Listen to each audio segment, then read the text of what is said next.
Me dicen cuando les aparezca. Ya.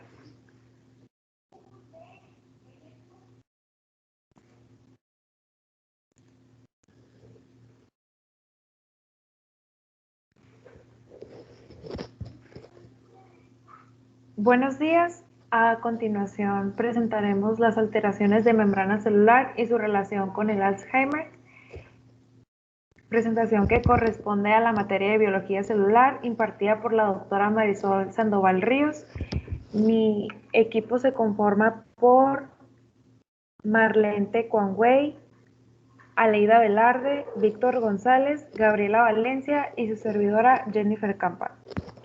A continuación cedo la palabra a mi compañera Aleida Velarde, que les dirá una breve introducción.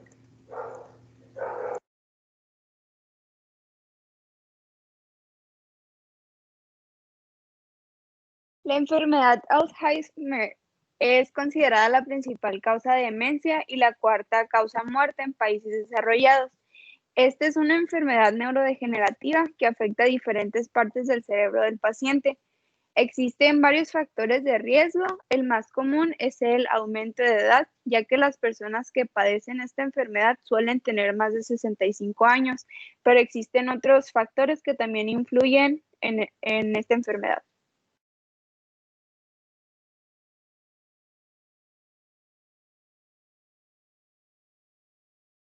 Esta enfermedad empieza a ser analizada en el año 1901, cuando cuando un paciente ingresa a una clínica con los síntomas de esta enfermedad, que en esos tiempos pues no era reconocida.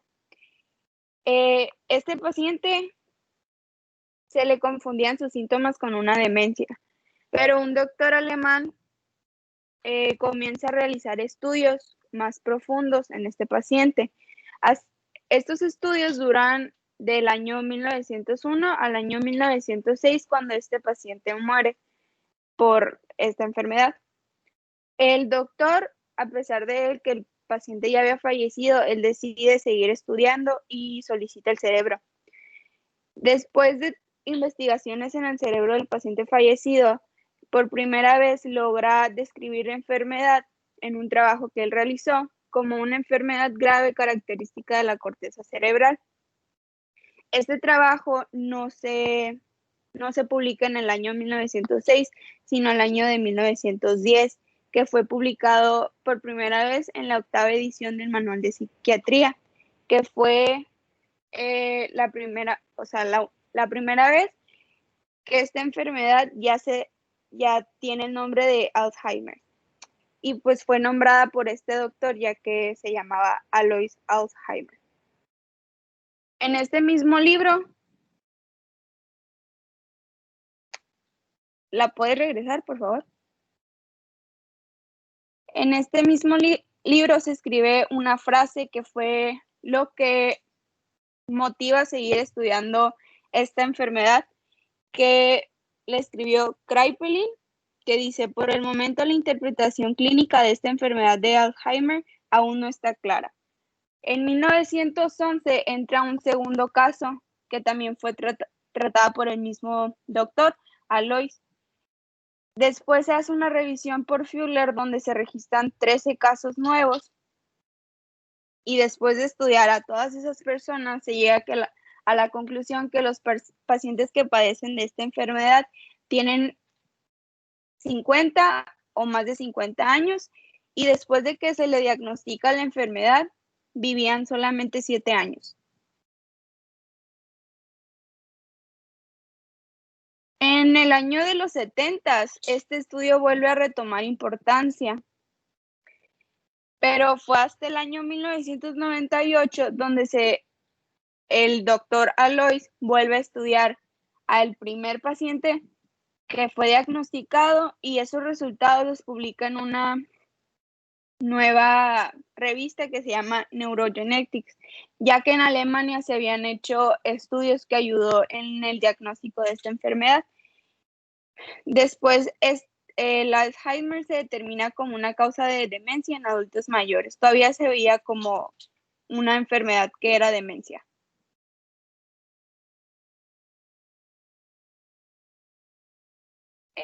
Le cedo la palabra a mi compañera Gabriela Valencia. El Alzheimer. El mal del Alzheimer, enfermedad de Alzheimer o simplemente Alzheimer es la primera causa de demencia en el mundo. Es un proceso neurodegenerativo. Esto significa que las células del sistema nervioso central, con el paso del tiempo, van dejando de funcionar hasta morir. Otra característica que tenemos que considerar en esta enfermedad es que no tiene cura. Aunque muchos medicamentos funcionan de manera momentánea, ninguno de manera definitiva. Siguiente, por favor.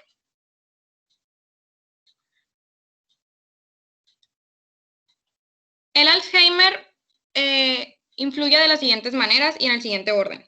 Primero, afecta el sistema límbico, principalmente en el hipocampo. Ese es el encargado de la memoria y causa los cambios en el estado de ánimo. Después, sigue la corteza cerebral. A esta se le dificulta controlar las emociones y actividades diarias, como bañarse o peinarse. Después, sigue el tronco encefálico. Complica las funciones de los órganos y otros procesos del cuerpo. Ya que es una enfermedad progresiva, sus síntomas van empeorando y se muestran en 3 principales escenarios. El primero, o el leve, es cuando la enfermedad no es muy notable. Solo se empiezan a olvidar pequeñas cosas, como dónde se dejó algún objeto. Su manera de razonar y percibir es muy leve. Y pueden seguir realizando sus actividades diarias, como manejar, cocinar o trabajar. Segunda etapa, o estado moderado. En esta etapa la enfermedad ya es notoria para la familia. El paciente se le dificulta hacer algunas tareas, su razonamiento es muy leve y comprende algunas cosas. Partiendo de aquí, el deterioro es muy rápido. El tercer escenario, o la etapa grave. Se trata de la etapa más avanzada de la enfermedad. Aquí las funciones cognitivas del paciente comienzan a verse afectadas. Comienzan a perder la capacidad del habla y repiten constantemente cosas que no tienen sentido. Ya no reconoce a sus familiares y en ocasiones ni siquiera a sí mismo. Está desorientado en todo el momento y ya no puede andar y sentarse, perdiendo el control de todas las funciones orgánicas. Siguiente, por favor. Epidemiología. Ella estudia cómo se desenvuelven todos los procesos de salud y enfermedad en la población. Algunas características y factores de riesgo son la edad, que debe de ser mayor de 65 años, el sexo. Existe un porcentaje de mujeres que presentan esta enfermedad, ya que se cree que ellas tienen una mayor esperanza de vida. Escolarización y nivel educativo. La persona, al tener varios años estudiando, ha ejercitado la memoria, por lo que esto funciona como un ejercicio para fortalecer el cerebro. Otros factores como antecedentes de traumatismo craneal, hipertensión arterial, obesidad y diabetes, ya que pueden llegar a afectar el sistema cognitivo de la persona. Una nutrición basada en calorías también afecta los niveles de riesgo de sufrir Alzheimer. Y por último, la homocisteína. Es una sustancia que es un aminoácido orgánico que interviene en los procesos fundamentales para el organismo, pero en concentraciones muy altas está íntimamente relacionada con la aparición de cardiopatías o neuropatías. La principal fuente de riesgo del Alzheimer es la genética, y se dice que aproximadamente un 40% de los pacientes tienen antecedentes familiares. La muerte de sus pacientes se encuentra en un rango de 5 a 10 años. Ahora cedo la palabra a mi compañera Jennifer Campa. Desde el punto de vista neuropatológico, la enfermedad de Alzheimer se caracteriza por una serie de cambios que ocurren en el medio interneuronal, como se puede observar en la imagen, una neurona normal y otra anormal. La neurona anormal muestra un aspecto patológico por la presencia de estructuras que se almacenan tanto intra como estructuralmente. Hay dos estructuras asociadas con la enfermedad que se producen a nivel del cerebro. Las placas que se producen a nivel del medio extracelular y los oídos neurofibrilares, que son cuerpos que se van a originar a nivel intracelular en consecuencia de la desintegración de unas estructuras que ahorita a continuación se las voy a explicar.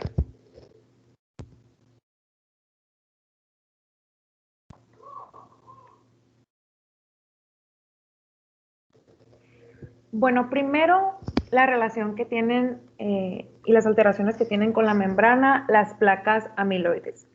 ¿Qué son?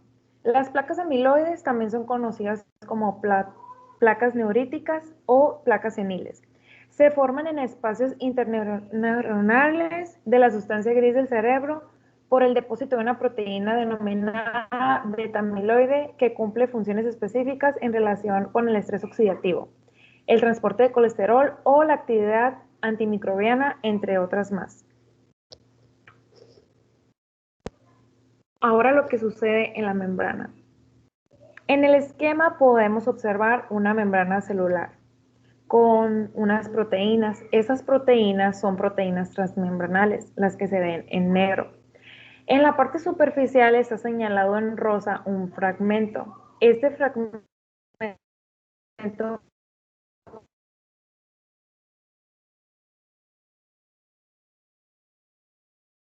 corresponde al fragmento beta-amiloide.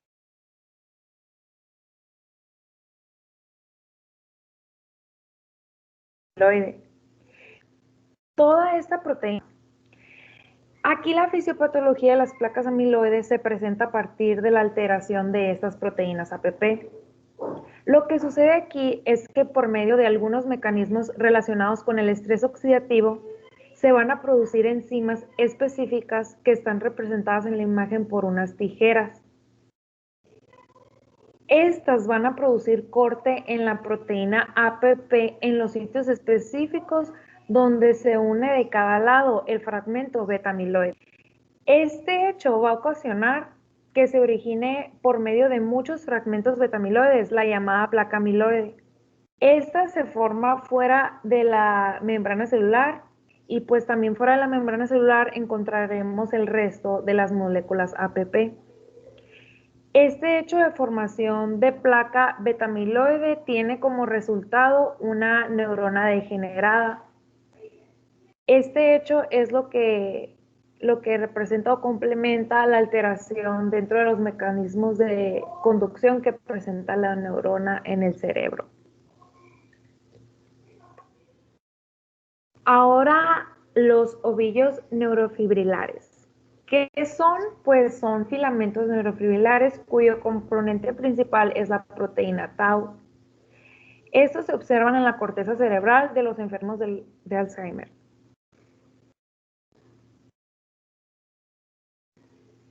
Su proceso fisiopatológico, primero, como vemos en la imagen, tenemos un microtúbulo. Este microtúbulo está formado por unidades de tubulinas. Las tubulinas son las rueditas grises que se ven en el esquema. Este microtúbulo está sujeto o sostenido por la proteína tau, que es lo que podemos observar alrededor, color rojo. Estas proteínas recubren como un alambre para mantener rígida y estructurada la forma del microtúbulo. Cuando comenzamos a ver la afección es porque a nivel del microtúbulo se presentan una serie de transformaciones dada por la presencia de estructuras que corresponden a grupos fosfatos. Los podemos ver alrededor del microtúbulo en la imagen. Estos grupos fosfatos tienen un sitio de unión a nivel de las proteínas tau. Como se pueden observar los fosfatos que están alrededor del microtúbulo. Estos mecanismos de unión van a ocasionar que se dé la fosforilación. Esta fosforilación desintegra al microtúbulo de la proteína tau. Entonces se va a presentar un fallo o una alteración en la arquitectura o forma del microtúbulo. Esto acarrea que se forme a partir de la proteína tau los ovillos neurofibrilares. Estos se unen por acciones iónicas y forman estas estructuras, que son los que se aprecian en la biopsia a nivel intraneuronal. Esta destrucción de microtúbulos sin proteína y la formación de ovillos ocasiona una disminución de acetilcolina, lo cual va a ocasionar también que se produzca una disminución de las enzimas que degradan la acetilcolina, más una disminución también en la población de los receptores para la acetilcolina. todo este proceso que acabo de mencionar va a producir una alteración en el circuito de comunicación, o sea, en la sinapsis, que la sinapsis se puede observar a lo último de la imagen. Como podemos ver, normalmente una sinapsis se ve unida, pero con el daño de todas esas estructuras se produce una alteración en la sinapsis, entonces esta no va a tener comunicación a nivel celular. Entonces, por conclusión, a nivel de la neurociencia, esto es lo que explica el fenómeno del por qué se manifiesta clínicamente los estados como la demencia, la desorientación y todos los demás padecimientos que se presentan con esta patología que es el Alzheimer. A continuación, le cedo la palabra a mi compañera Marlene Canway.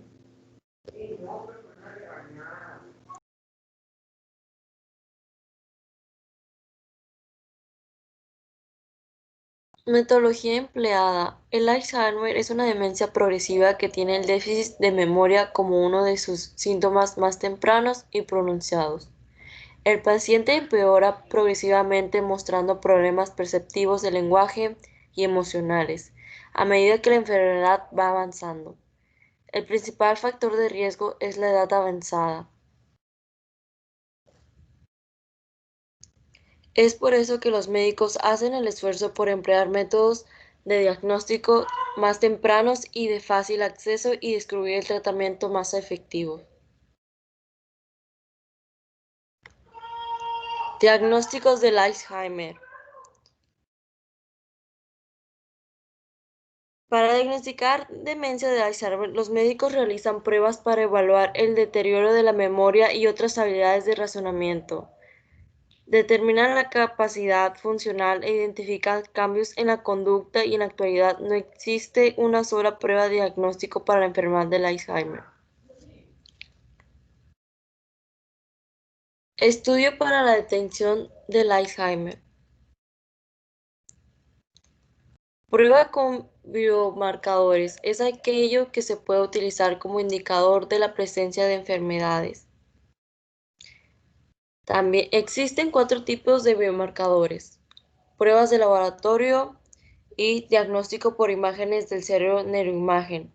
Los investigadores están estudiando técnicas de diagnóstico por imagen como la RM y la tomografía por emisión de positrones TEP, utilizando los radiotraceadores. Existen las neuroimágenes moleculares, la neuroimagen estructural, neuroimagen funcional. A continuación, mi compañero Víctor González seguirá.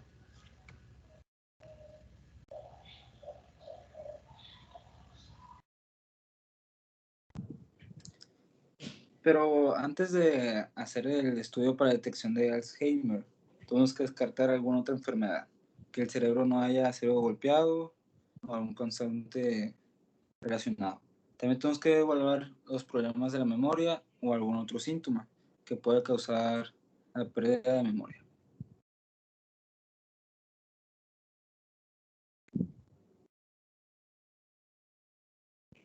Como resultados obtenidos, algunos investigadores observaron bastantes diferencias significativas en los pacientes que fueron estudiados. Por un pequeño ejemplo puede ser el desequilibrio en niveles de fosfolípidos, que cuando esto se rompe causa una muerte neuronal. Se puede reconocer que al momento de que una proteína beta-amiloide,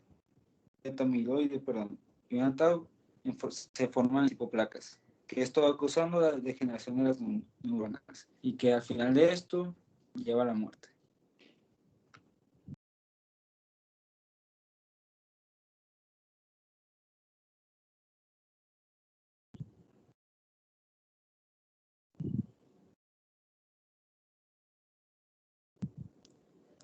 Bueno, aunque hoy en día existen tratamientos para mejorar temporalmente la pérdida de memoria y como también los problemas de pensamiento. Pero esto no significa que haya una cura todavía. De hecho, hay bastantes investigaciones para la cura de esta enfermedad. Como por ejemplo, el proyecto AMBER presentó el primer tratamiento para tratar esta enfermedad. También científicos del MIT mostraron resultados muy prometedores en pruebas de ratones, que usaron luz y sonido para este tipo de resultados. Aunque los expertos todavía no tengan un tratamiento para el Alzheimer, lo que están haciendo ahorita es un progreso mucho mayor a como era antes la enfermedad.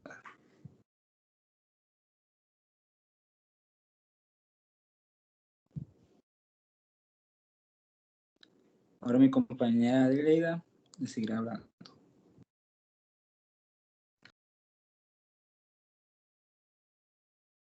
Después de muchos estudios y muchos años de trabajo, es difícil encontrar un tratamiento óptimo para esta enfermedad porque es muy compleja.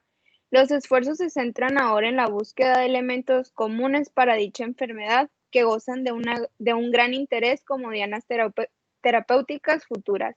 Los investigadores siguen buscando la cura de esta enfermedad que no se ha logrado, pero en un futuro